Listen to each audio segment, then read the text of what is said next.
How's it going, everybody? My name's Parallax Abstraction, and welcome to Retro Flashforward, showcasing gaming's roots in the current generation. No, don't worry, your sound card's not failing, and there is nothing wrong with the video. What you are listening to here is, well, an old-school load screen. No, seriously. If you grew up... Well, if you're an old fogey like me, then you might remember what it was like to load video games off of cassette tapes.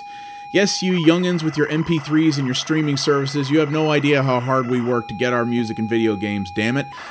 But yes, back on very early platforms, even before floppy disks were common, you used to actually put a tape into your machine, and the audio from the tape would contain the game code. And loads would often take place like this. But what you're watching is actually not an old-school computer platform. This is a modern game on Steam. Yes, indeed, we are taking a look at Rock Bosher's DX Director's Cut. Rock Boshers. Oi, governor. Yes, indeed. So this is an interesting title that just came out on the PC, on the PS4, and on the Vita. And this is an attempt to recreate a game that you might have found on an old-school platform like the ZX Spectrum. Yes, I'm Canadian, it is a Z, damn it.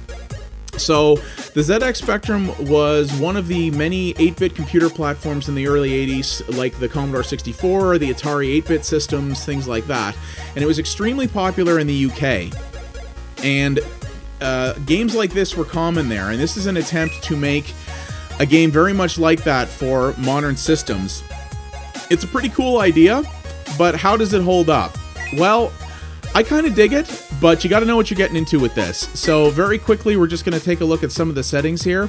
This is one place where this game falls down a little bit. There are no resolution options. You can run it either in full screen, I presume at your native resolution, which is 1080p for me, but I'm only recording in 720 because it doesn't really matter in this case, or in 3 different window sizes. That's it. That's pretty lame for a modern PC game, even if it's trying to emulate an old school one.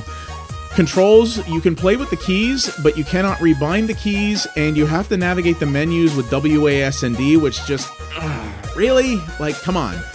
And as you can see here, the game does support a number of different controller types, which I do think is really cool. You can play with a PS2 controller, a PS3 controller, a PS4 controller, all of which need special ways to get them to work on a PC. A 360 pad, which is what I have hooked up, and it has a layout for Logitech controllers as well. Does not show a graphical representation of each one, but I mean, they're all kind of the same, so you get the idea, right? And you can adjust your music and your sound effects volume. That's basically it. Now, an old school 2D game like this doesn't need, you know, FXAA and, you know, high dynamic range lighting and all that stuff, but I mean, resolution options at least would have been nice. I mean, come on. But yeah, so what's the basic idea here? Well, this is a twin-stick shooter puzzle game is the best way to describe it. So, I'll show you the prologue really quick here. This game has a story, but it's not serious at all. It's very tongue-in-cheek. It takes place in, like, colonial times, and you're playing, like, a young Queen Victoria, and you're going to Mars, which apparently you do by, like, shooting people in a large bullet, I guess. And Mars has, some evil group has taken over the place and has enslaved people to mine for them, and then there's also zombies, and I don't know. It's pretty goofy. So as you can see here, you're going on a bullet. Yeah, I don't know. Anyway, this is just a little tutorial level. I'm gonna... Can I skip this? Okay, I can't even bring up the pause menu here, so whatever. Alright. So yeah, these are, every level has power-ups, that's what it's introducing me to here, basically. So let's just go through this real quick, and I'll show you what we're looking at here. Alright. That's a nice jammy scone we picked up there, oi? So yeah, there is, this game is very, very British, and it's designed to be very British. There's a lot of British slang and vernacular and such like that in here, so blah, blah, blah. Everybody was rounded up, da-da-da. Okay, so here's the game. Yeah, so remember when I said you gotta know what you're getting into with this? Yeah, this is a game lovingly designed to look and play like it was on an old school 8-bit computer platform. So this is what it looks like. So you gotta know, you gotta be into that. If you think this game is positively ugly, then this game is probably not for you. I think this is very endearing because I have a fondness for these old systems, but yeah. So, it looks and sounds very old school. So you saw there when I came in, I had to pick up a key, which opened the gates of the same color, and then I was able to pick up a gun. The one base gun here has unlimited ammunition. You can pick up other weapons later. You see, you can walk by everybody and they say something. There's red barrels, which of course do what red barrels do, which is you shoot them and they done blow up. There's another key that I picked up, and as you can see, it's released the guards. So the guards, they're pretty dumb, they're pretty cowardly, but they shoot at you. You can see the heart meter in the middle there is your hit points. That's how many hits you can take. So you obviously don't want to have that hit 0, but your hit points reset every level. And I'm just moving around with the left stick and firing with the right stick. Pretty straightforward. There's trip these guards off. Oh, shoot. If they were standing nearer to that barrel, I could have blown them up, but... So you see we got to get to the exit, and so any weapons that are not your little pistol with unlimited ammo, you lose when you go up the elevator, portal style. So if you do not have, if you have other weapons, you're not going to get to carry them into the next level with you. So this is sort of the first section. Look out, come any closer and those turrets will rip you to shreds. Are you the cleaner? Yes? It's hard to see through this thick glass. Okay, clean out those rocks in that room to the left and I will deactivate the turrets. Oh, if Total Biscuit was watching this right now, he'd probably put a hit out on me. But I'm from one of the colonies, what can I say? Nice work, come on up. I will open the doors at the top for you. This guy's not sounding super British, but there's tons of British dialogue in this, trust me. Turrets are now fully offline. Please keep moving along. Now pop that cola can into the yellow bin, and I will raise the bridge in the water. So, that is one hella heavy cola can, but okay. There we go, so he's dropping the bridges. So we're still in the... Cheerio, see you next week. So there we go. As you can see, this is fairly, you know, tutorialized. Now, I have to get to this key. How am I going to do that? There's a door in the way. Oh, what's this? Well, as you can see, so there are these blue blocks here that you can't destroy with your normal gun. What can destroy them? Explosive ordnance.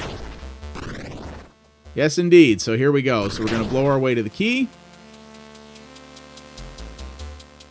There we go.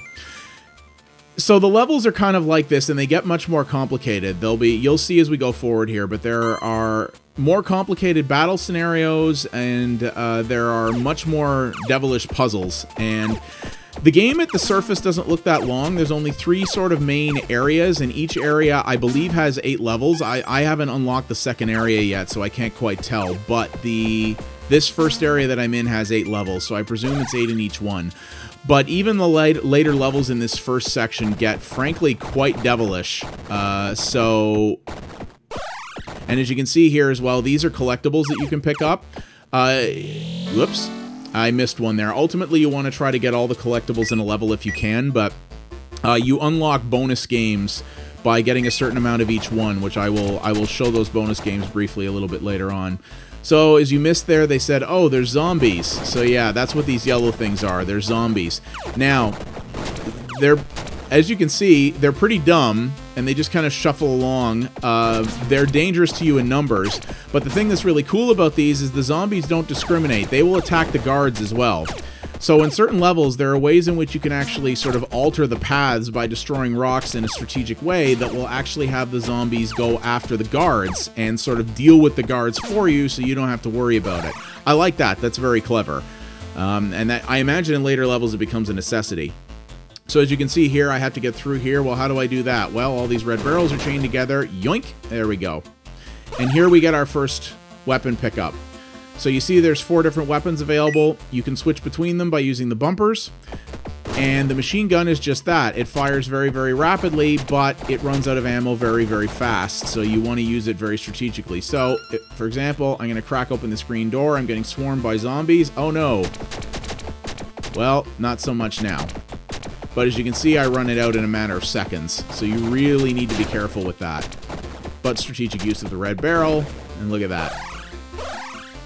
So yeah, you want to try to get all the collectibles you can. Some of the collectibles are hidden. There's some, like in the first level, they're hidden behind doors I can never find the keys to. I presume you learn the ways to do that later on, and you can go back to any previous level and play them, obviously, if you want. So as you can see here, things look a little bit more complicated. The zombies are locked up. Another dark cavern. Looks like the guards have rounded up the zombies. What do they want with them? So you find out more about this stuff as you go forward. So we want to get to the green key, which is unfortunately behind a bunch of rocks that we need to bosh. But if we do it, the zombies, the herd will help thin out the guards for me. It doesn't look like the guards ever really attack the zombies. The zombies will attack the guards. Shoot. Regrettably, I expired. It looks like the guards will attack the won't attack the zombies, but the zombies will attack the guards. So you have to be kind of cognizant of that as you're doing this. And this is kind of how things go. The levels get, as I said, the levels do get trickier. More and more mechanics are introduced later on, and I'm sure the later levels in this are just brutal. But as I said, this game is attempting to emulate something that you could have seen on one of these old school 8-bit platforms, and in that it succeeds. As you can see here, there's also these little yellow things, which are basically zombie spawners. So kind of like Gauntlet, if you see one of those, the enemies will keep coming from them, and I don't believe you can destroy them, at least not early on. Maybe with like an explosive weapon like the coal rocket I just picked up? Nope, you can't. So I don't know if they can be destroyed. Probably not. But you're kind of getting the idea here, and yeah, it's definitely a challenging game. But like I said, you got to know what you're getting into here. This is for people who like old school challenge, and also people who have a fondness for this old school aesthetic. I do. I think this game is actually kind of charming and endearing. Oh, those guards are getting wrecked. I think this is kind of endearing. But let's not make any bones about it. Like I said, in a modern context, this game is pretty ugly. You know, it's running off of basically, it's either a 4 or an 8 color palette. You know, these models and sprites are barely anything. Because the ZX Spectrum, while a very popular home computer back in the day, was one of the lowest power ones that was available. Like, it kind of...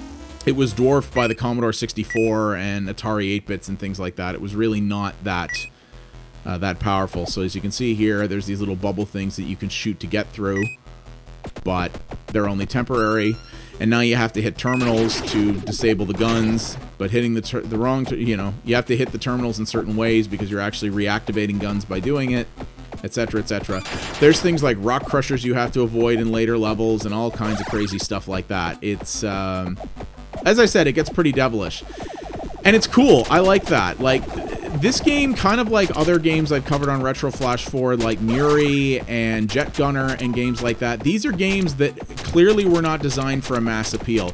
No one makes a game like this thinking, well, this is going to sell, you know, 1 million copies and make us all kinds of money. No, these are games that very much embody the indie spirit, I think. They're games made by people who know what they're making. They very clearly know what they're making. They very clearly understand the limited appeal that it has, but they're like, hey, I like this type of thing, and I want to make something like this that I'm going to appreciate. And I know there's a small audience out there who'll like it, so I'm going to, at least in theory, budget accordingly so that this game can, you know, sell to that small audience and still do well for us. And I respect anybody like that. I respect anybody who has an idea for something that they want to do and is willing to foster that and help it become something cool, even if they know it's not going to be the billion seller that everybody that a lot of other people strive for. And I respect that a lot. But again, I fully appreciate that, and probably the creators of this game do too, that it's not for everybody, and you've gotta want this kind of thing. Personally, I can look at stuff like this and go, this is way cool, but yeah, if you're not sure about this, hopefully this video helps you out. But the one cool thing about this as well is that Rock Boshers was actually originally an online Flash game, and that version is still available to play for free. I've actually never played it. I presume it's, you know, this version is probably gussied up somewhat and looks snazzier. and probably has more content. But if you're not sure whether or not you would like the gameplay and the mechanical design of this, you can go try it out yourself for free. So, you know, inform yourself accordingly, and you know, make up your own mind based on your own experience. So I would definitely give it a try that way if you think it would be cool. I think this is pretty neat. I really like the old school aesthetic that they're going for here. I haven't played a lot of ZX Spectrum stuff, but I've seen enough of it to know that I don't know if this game could actually run on a ZX Spectrum if you put it on there. I'm certain that there's some technical and creative liberties that were taken here that probably make this game a little bit more, you know, have a little bit more oomph than the ZX Spectrum could offer, but it's damn close, and you can certainly see the inspiration in that, which I really like. So I think it's cool, but like I said, you gotta know what you're getting into.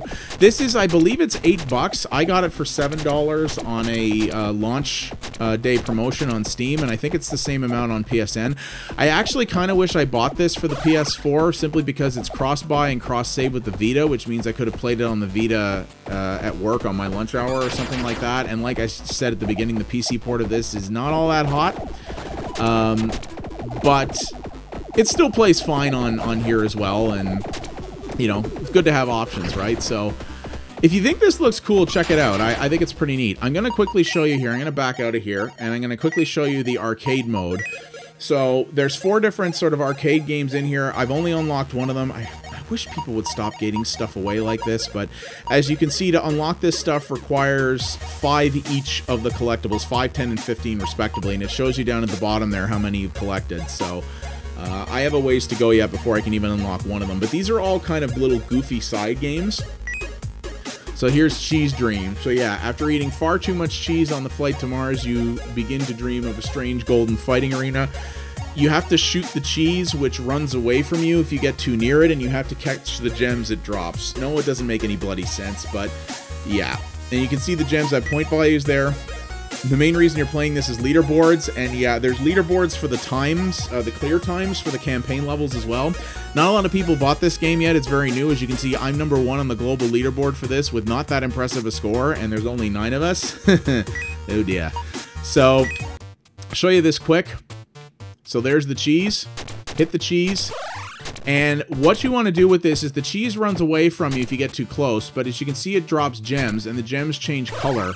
So what you want to do is grab the gems while they're white, which you only have a very short period of time to do that. The white gems are worth 1,000 points, the green gems are worth 500 points, which happen a couple of seconds after they drop. The red gems are only worth 250, and then they disappear after that. So you really want to make sure that you do that as much as possible to maximize your score. And as you can see, there's some environmental stuff that can get in the way. There's zombies running around, but there's power-ups in the arena too. There's weapons and health pickups and whatnot that you can grab. And your goal is just to survive as long as you can and get the highest score possible. Has nothing to do with the main game, but it's a cool little addition. You know, it's fun, and it gives you something to strive for with those collectibles, I guess. I still wish these were unlocked from the get-go, but... And one thing I will say that's kind of lame is that the PC version of this does not have any multiplayer. The PS4 version has local multiplayer for these. You can play them... I don't know if it's just 2 players or up to 4 players. I'm assuming the Vita doesn't have multiplayer because it's only got 1 set of controls, but yeah, that this does not exist in the PC version, if you ask me, is pretty lame.